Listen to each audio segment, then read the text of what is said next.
আসসালামু আলাইকুম প্রিয় খামারি ভাই বোনেরা, অনেক দিন পর আমাদের এআর অ্যাগ্রো ফার্মের নতুন আর একটি ভিডিওতে আপনাদের সবাইকে স্বাগতম।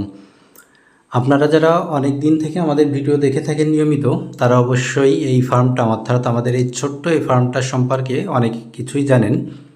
আমাদের এই ছোট্ট ফার্মটাতে আমাদের হচ্ছে হোয়াইট লেঘর্ন মুরগি আমরা একদম জিরো বাচ্চা থেকে শুরু করে এখন পর্যন্ত আপনাদের নিয়মিত ভিডিও দেওয়ার চেষ্টা করছিলাম এবং আপনাদের অনেক কিছু আমাদের এখান থেকে আমাদের বাস্তব অভিজ্ঞতা থেকে আপনাদের সঙ্গে শেয়ার করে জানানোর চেষ্টা করছিলাম।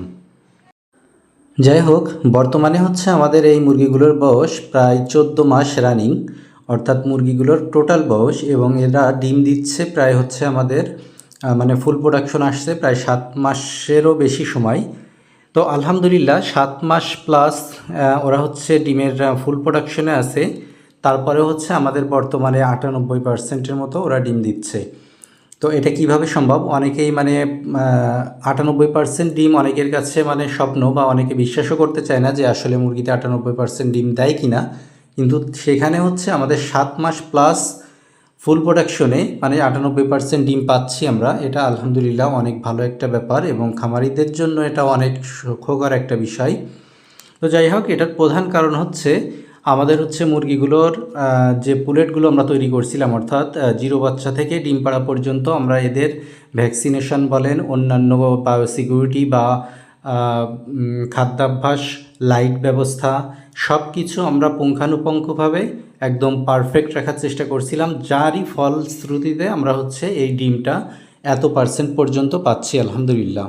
আর একটা গুরুত্বপূর্ণ বিষয় হচ্ছে, আপনারা যারা লিটার পদ্ধতিতে মুরগি পালন করেন তারা হচ্ছে দেখতে পাচ্ছেন আমাদের এই লিটারগুলো কিন্তু অনেক ঝরঝরা। বর্তমানে বৃষ্টি মৌসুম শুরু হলেও আমাদের লিটারগুলো আমরা ভিজতে দেই নাই। এটার কারণ হচ্ছে আমরা আগেই আমাদের যে লাল মুরগি শেড আছে সেখানে আপনাদের দেখাইছি, এই মুরগির ক্ষেত্রেও দেখাইছি যে আমরা যখন লিটারগুলো একটু বেশি ভিজা ভিজা হয়ে যায় তখন লিটারগুলো চালনি দিয়ে চেলে এদের ময়লাগুলো অর্থাৎ চ্যাপটা চ্যাপটা হয়ে যায় যে বিষ্ঠাগুলো, এগুলো ফেলে দিই। বাকি যে ঝরঝরা বিষ্ঠাগুলো সেইগুলো হচ্ছে বা লিটারগুলো আমরা এখানে আবার পুনরায় ইউজ করি, এবং সেই সাথে আমরা হচ্ছে চুন ব্যবহার করি। চুন হচ্ছে আর্দ্রতা কমায় এবং হচ্ছে লিটারের ভিতর যে রোগ জীবাণু বা ভাইরাস ব্যাকটেরিয়াগুলো থাকে এগুলো নির্মূল করতে অনেকটাই সহযোগিতা করে।